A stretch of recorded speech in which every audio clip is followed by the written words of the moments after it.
Joseph Lawrence. I'm the son of Joseph Dudley Lawrence and Blanche Otterly Cox Lawrence.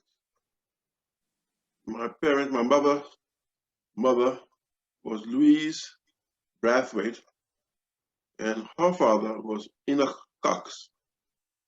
They both came from Barbados.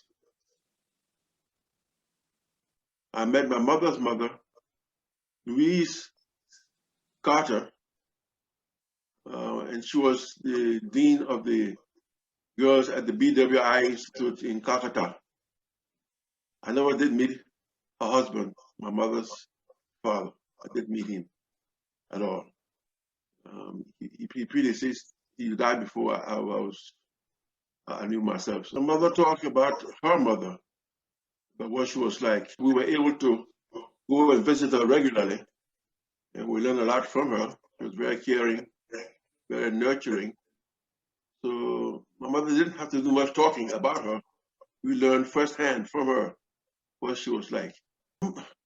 What I remember most about my grandmother, my mother's mother, is that she was very caring. Like I said, she was the dean of the girls at BWI Calcutta. They all loved her because she was very nurturing and caring, and very funny, very witty. Loved to eat hot food, lots of pepper. I think that's why I got my trait of pepper eating from her. But like I said, she was very, very nurturing, very caring. They loved to be around children, girls. I was related to Ellen Sandeman, a cousin. I think it was second cousin. I'm not sure. I think it was second cousin. And they were good friends. They used to visit one another quite often. I used to go to the house quite often. And like I said, they were very close to us. Even after my mother returned from her stint being wife of the ambassador abroad after 15 or more years, they rekindled a friendship, and they were still very good friends. Okay, my mother had three siblings. She had Uncle Alaric Cox. She had a sister named Bertha Cox Johnson, and her last brother was Bob Clement. I don't know his Bob Clement Cox, obviously. Uncle Alaric stayed in Liberia, and he never traveled abroad. Her sister Aunt Bertha left with her three children, 2 girls, 1 boy, and went to Canada, immigrated there. And Bob Clement never left Liberia. He also stayed at home. Bob Clement was he was the youngest of the 3. Well, I was very friendly. He wasn't a man of much means. He wasn't very well off. But whatever he had, he shared with us. His knowledge, his experience, and that sort of thing. He always had good words for us. So we liked him a lot. He was an electrician, I believe. Electrician back in those days.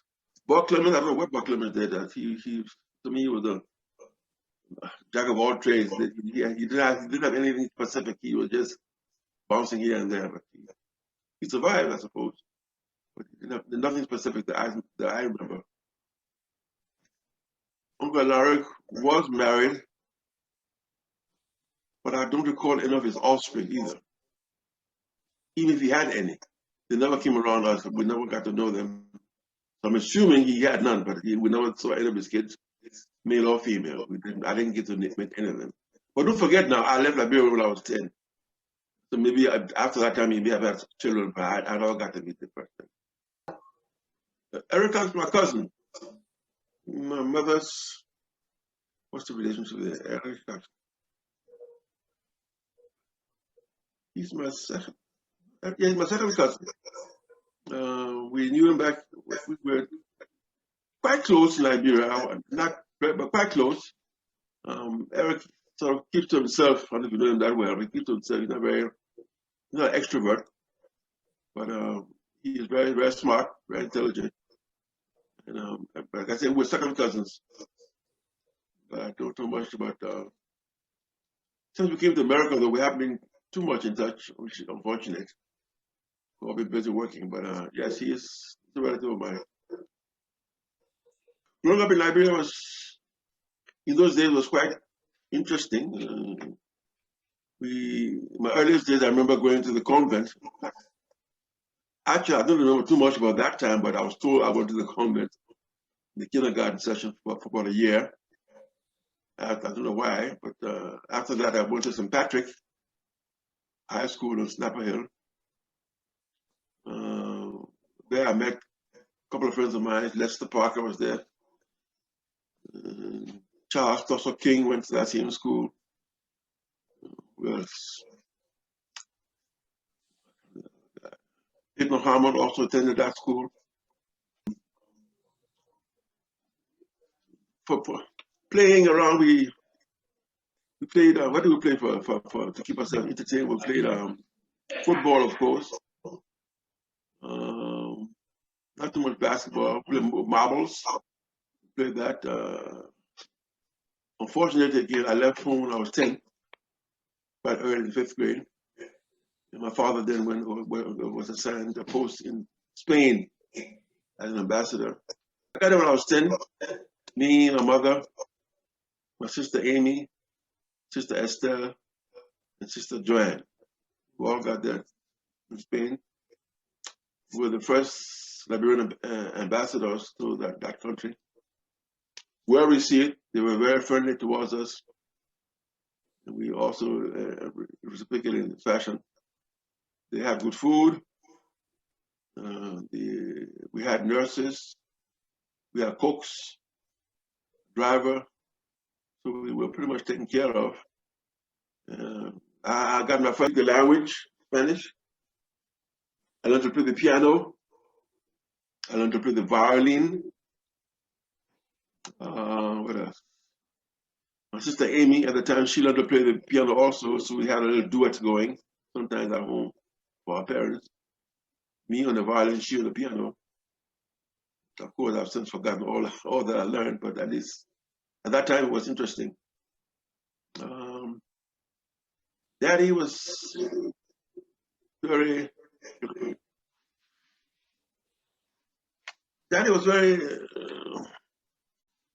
careful. I won't say careful. He was very committed that we learn these other extracurricular activities, not just the book, but we did other things. Like I said, me piano, violin, she piano. I think Joanne did some ballet at one point too. Estelle did some sewing, learned some sewing.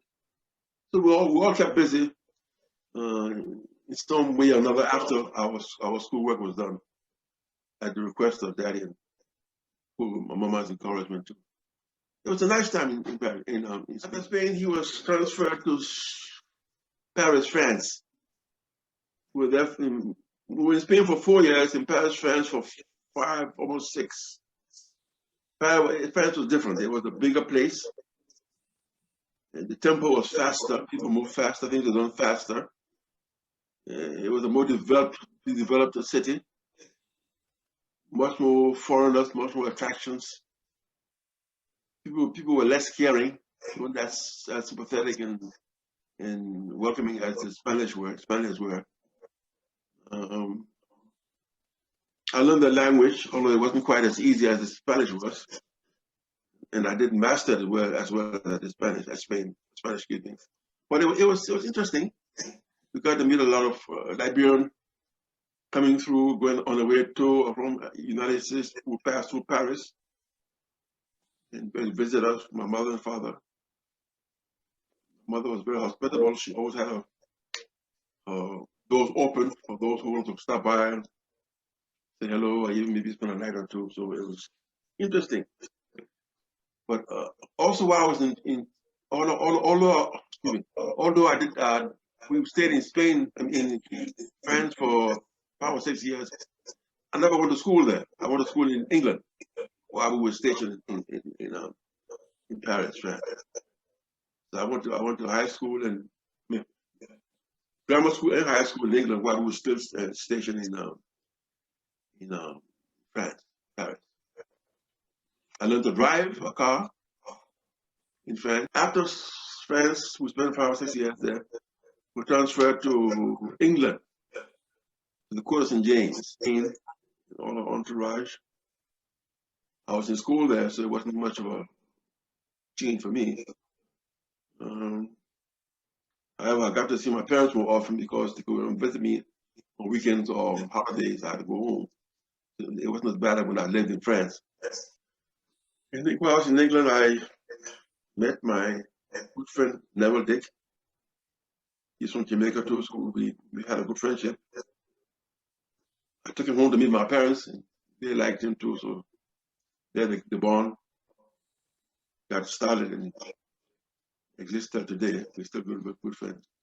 Who were at the same boarding school? Same boarding school was Hillary Dennis, his brother William E., his brother Mabu, his brother Ford. Dennis had the whole campus almost. Arthur Sherman, Roger Sherman, and I think we were the 6 or 7 girls that were there at that time. We made a name for ourselves in different areas: rugby, squash, what else? Rugby, squash, hockey, field hockey, not ice hockey, field hockey. And yeah, I enjoyed my stay there. It was interesting. We all the way as a boarding school, we were not all in one place. They had different houses. I think 5 or 6 different houses. Some of them were close enough where you could bicycle into the main campus to go to school. 1 or 2 of them you had to be taken by a bus, not a public transport, but a regular bus that the school hired to pick you up and take you to school. Unfortunately, or fortunately, I lived at a house where I could bicycle in for 2.5 miles. So every morning I bicycled to school, back home for lunch, back in the afternoon for class, and then evening. So at the end of my 5 years, 10 years school, I calculated I had bicycled 10,000 miles. 10,000 miles during the length of my stay in England. So it was interesting. We got to spend some weekends, at least go out to see a movie now and again, eat fish and chips. We weren't allowed to visit the pubs, but we managed to drink some cider on the side. It was interesting. I met a lot of friends there. English, the word quickly spread that the guys from Liberia, the men in Liberia, could cook. So every year, even before the day came, we're getting calls. When is it going to happen? What time? It was always well attended. She always made a name for herself. In fact, it was so good that it was then that I learned to make ice cream. Old-fashioned way, in a bucket, churning it. Being assigned to these various posts abroad. My mother went home all the time, once, 2, 3 times a year. And during these various visits, she built houses, she built an apartment building, some boulevard, and built a compound in Cinco, built 2 nice houses on Payne Avenue, built several houses. And after that, she even built a farm. My father had bought several acres up in Cinta, place near Kakata. So, but while he was abroad, she came back and planted some rubber on the farm, 250 acres of rubber. And I must say it was a good investment because after several years, we got to reap the benefits of the farm. Rubber prices.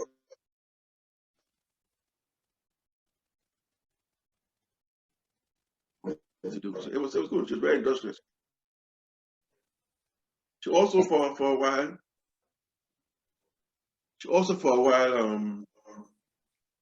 opened a small shop on the old road.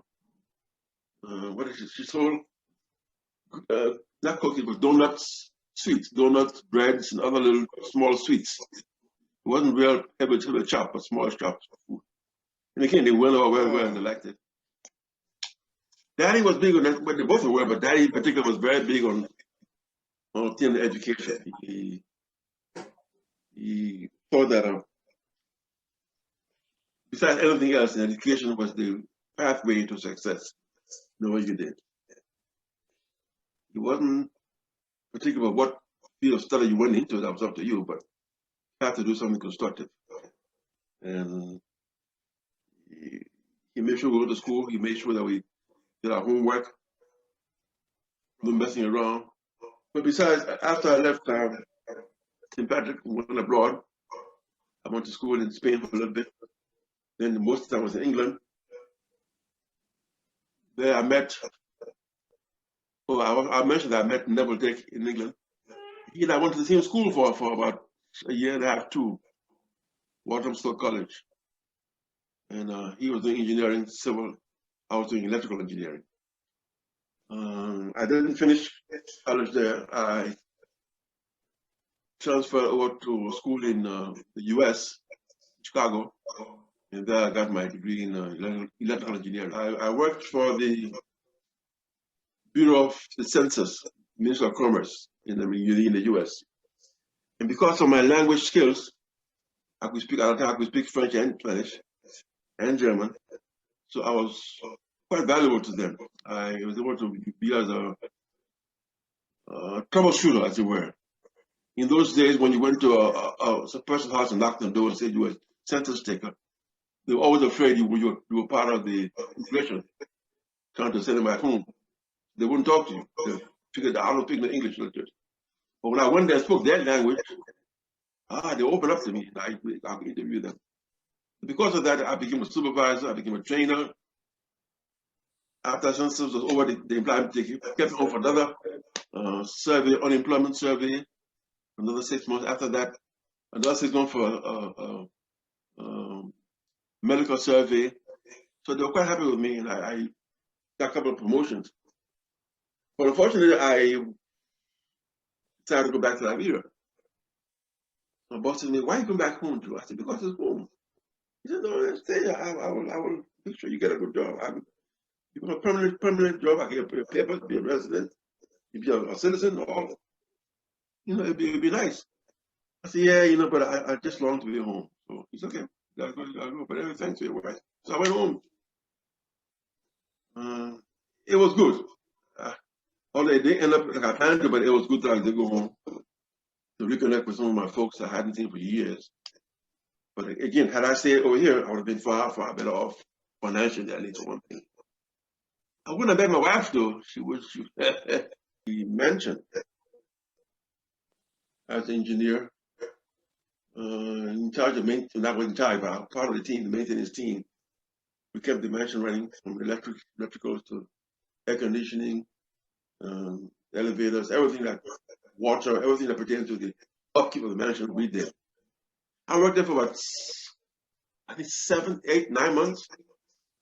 Then I got a job with the airport, Broward International Airport. I went there, I got there as a base airport manager, worked there for 2 years. Then I was promoted to airport services manager, worked there for 4 years.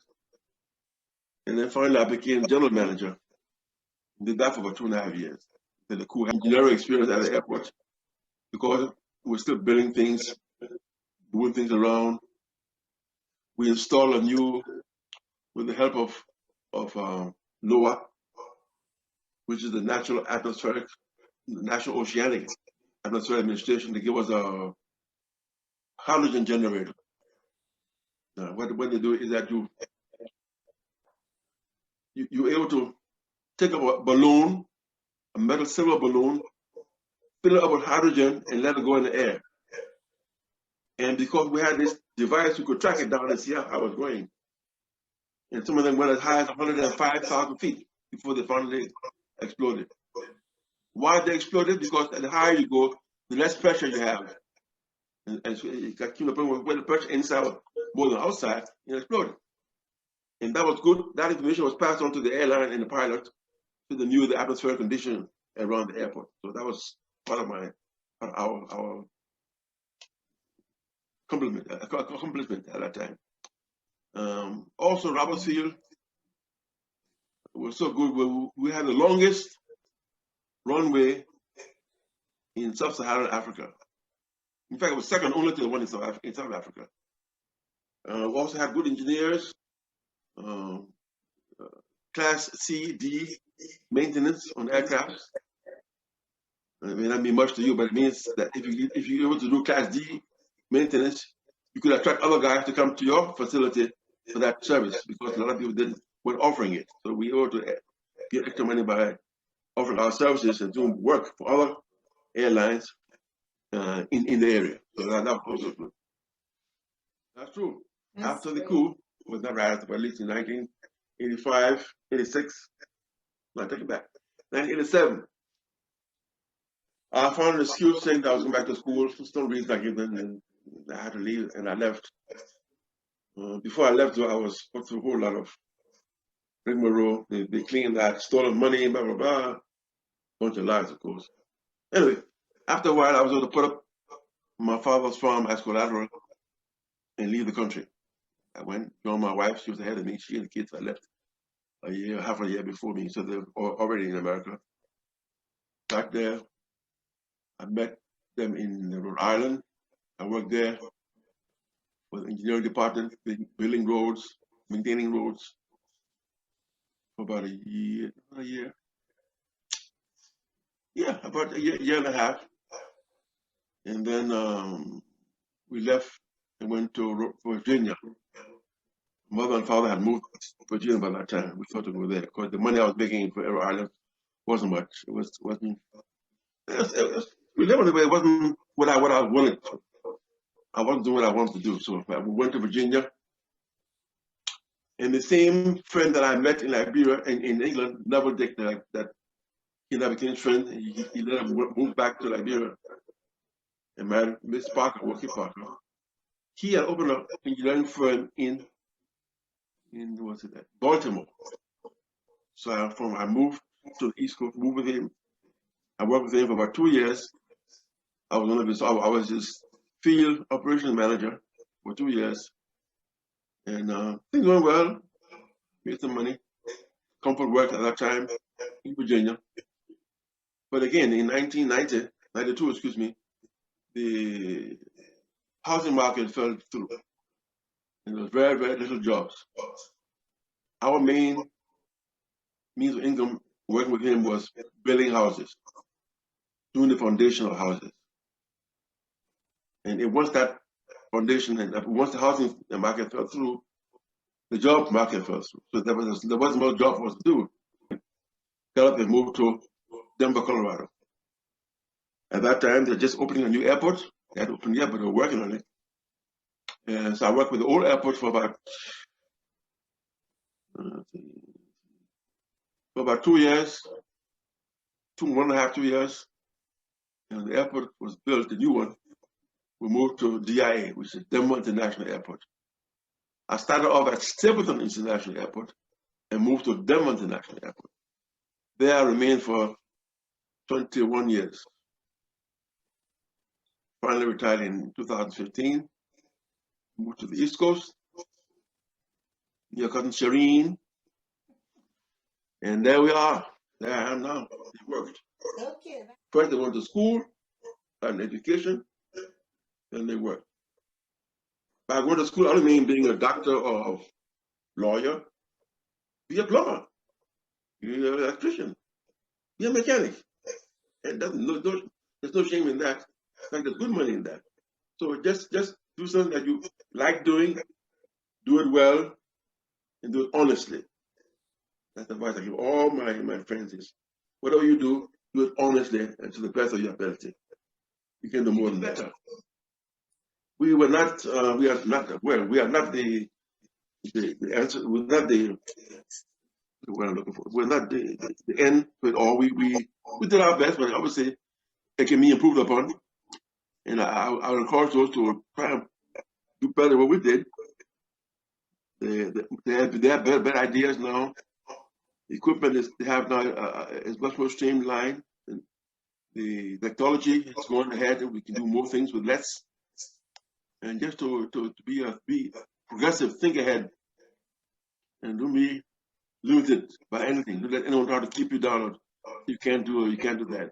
You just go ahead and do what you can.